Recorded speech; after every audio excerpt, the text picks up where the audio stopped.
धोइले बाबे करके घूमे बाजार जाल बीच मांग फार के सखी रे आदत उ धोइले बाबे करके दूसरा से फंसी है अरे दूसरा से फंसी है तो केसवे के छांट दे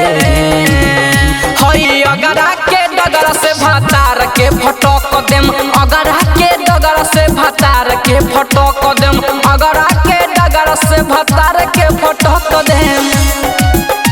भातार के फटक देम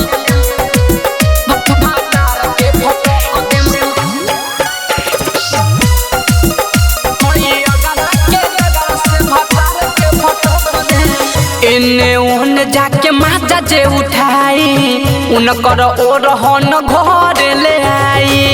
एने ओने जाके माचा जे उठाई उनकर ओरहन घर ले आई छोड़े बना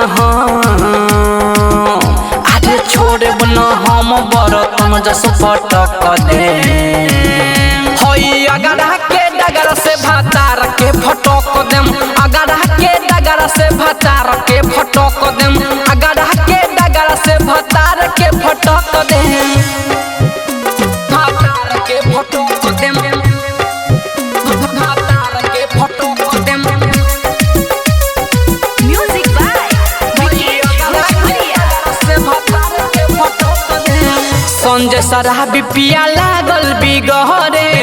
सखी रे ठीक से नटी के ला घरे संजय शराबी पिया लागल बिगहरे सखी रे ठीक से नटी के ला घरे देवरा रविंदर अरे राजू रविंदर के प्रिय में बांट दे हई अगरा के डगरा से भातार के फटक देम अगरा के डगरा से भातार के फटक देम अगरा के डगरा से भातार के फटक देम सहर्ष रिकॉर्डिंग स्टूडियो भूतही चौक सीतामढ़ी।